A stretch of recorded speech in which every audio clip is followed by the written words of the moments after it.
Hello, Brandon Luyen here, and welcome to episode 2.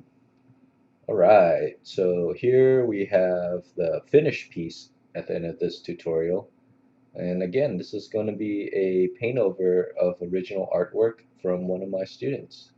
So here you see the original piece by Jason. Um, really cool storytelling aspect of this piece about, cowboys about to have a shootout. First thing you notice I did there, starting to fix the perspective just a bit, only because in the original piece, the perspective on the right side was starting to distort a little bit too much. So all I did was really just eased up on the vertical lines in that piece, right? Didn't make it vanish too fast to that lower vanishing point. Plotting out some quick lighting.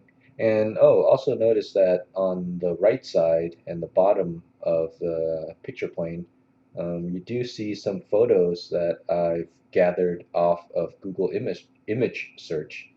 And this basically helps me get some reference for westerns, backgrounds, outfit details, lighting, mood, things like that.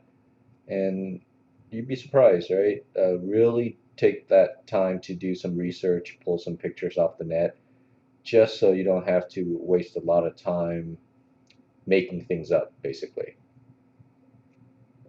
So here, refining the silhouette of the cowboy a little bit more.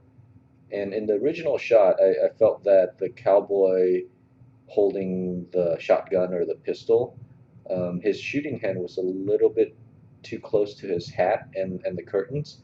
So it was really kind of lost in all those shapes. So all I really did was just bring out that hand a little bit more so you can clearly see the silhouetted arm holding a gun. Throwing a back plane to that wall so you can feel the corner of that room. Also starting to add some foreground detail. Right here we have a, who knows what, maybe a ceiling beam or a wall beam or wall joist or something like that, just to sell that depth of the room a little bit more. Right, and here I'm noodling a bit more on the face and the mask. And I think in hindsight, what I should have done was I should have shot some reference photographs of figures or people from this angle, because I'm spending a little bit too much time noodling in the figure trying to make it up, basically. And again, this piece is sped up by quite a lot, right? I think the overall time for the completion of this piece was anywhere from 1.5 hours to 1 hour and 45 minutes, possibly. That's probably too because I do tend to have a bad habit of just putting some movies off to the my second monitor as I'm working. And it just so happens that the movie I'm watching right now is The Good, the Bad, and the Ugly. Just to really get in the mood of drawing Western illustrations, basically. But yeah, sometimes I catch myself watching the movie a little bit too much and not focusing on the drawing. So you see some slight pauses here and there because of that.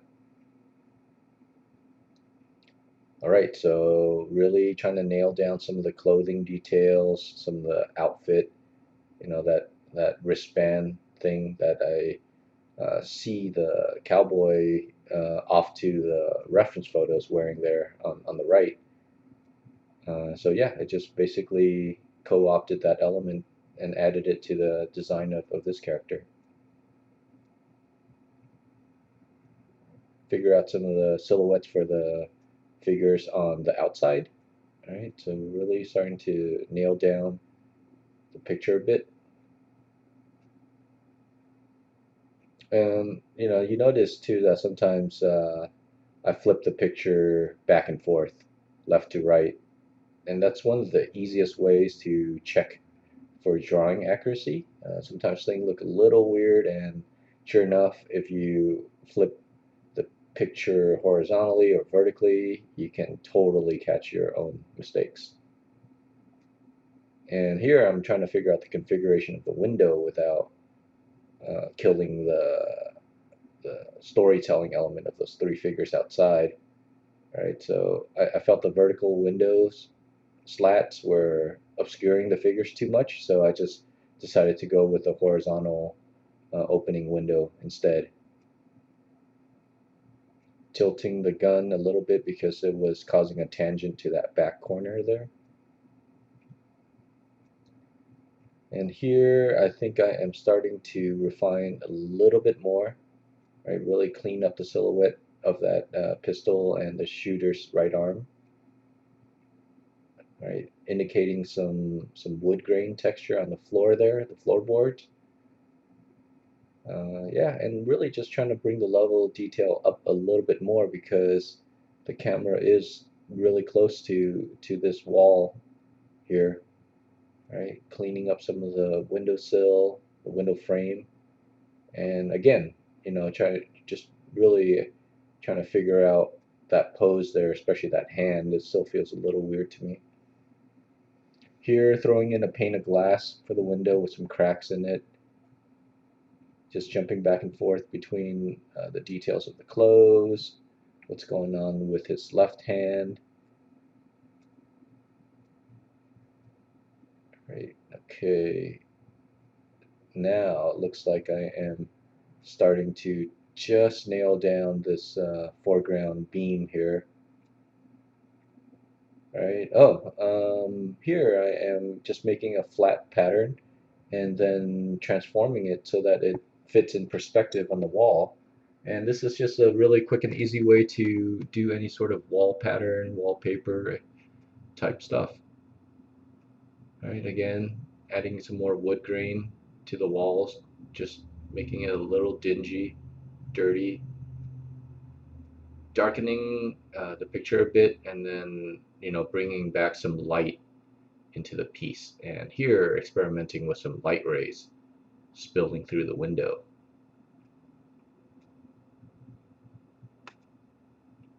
All right. And here I'm starting to refine those figures just a little bit more. I think I wasn't too happy with the way the silhouettes were reading, right? They're still too simplified. Just trying to add some more detail. So casting shadows, right, to really get that consistent lighting direction established. And again, right, rotating the canvas a lot just to be able to draw straight lines at a certain angle.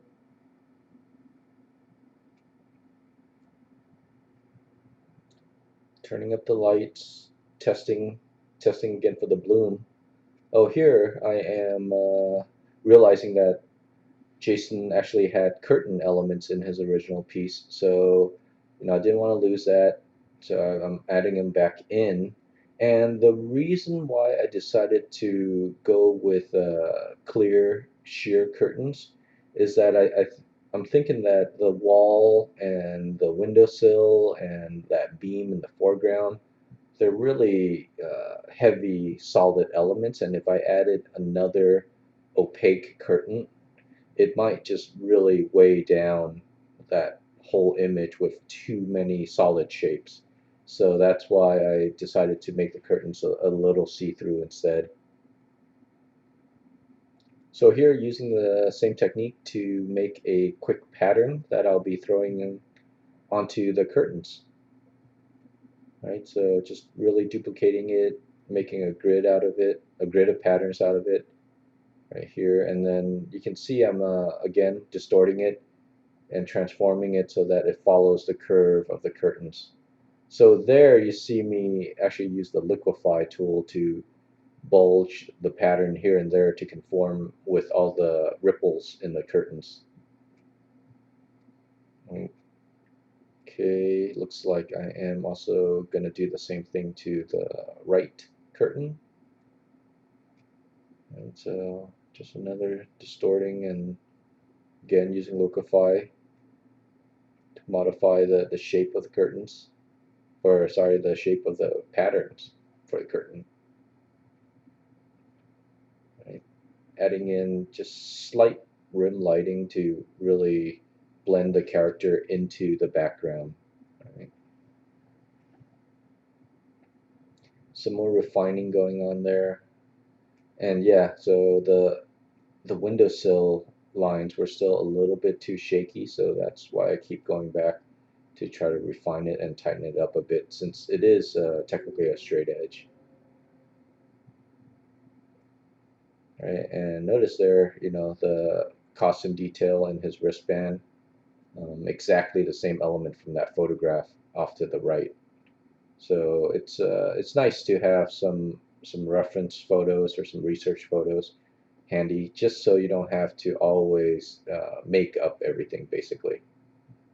All right. Okay.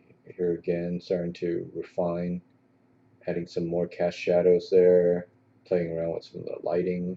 And you notice that I threw a black border onto the whole piece just so I can get a feel for the value relationship overall. Starting to detail out the ground floor figures a little more. Their silhouettes were still a little bit too nondescript. Still really not too happy with that left hand on the shooter there, so you see me going back to that a lot. Okay, so throwing in some background elements for the ground floor, and I think here I'm starting to refine the outfit for this main bad guy, possibly, that's pointing at our hero, or maybe not hero, maybe the bad guy, right? So okay, so yeah, it looks like I'm not too happy with the original pose at all, and I just totally kill it. Right, so again, don't be hesitant to erase work just because you're afraid of losing some time, right? It's better to start over if you are not feeling it than to try to keep fix a chumpy section of art. Okay, so again, just really trying to nail down some details for the figures so that they don't look so plain, even though they're on far away on the bottom floor. Here I'm throwing in some texture on the ground just to give it a little more, kind of like a texture, I guess. That's the best way to put it. All right, adding some glare to the cracks on the glass.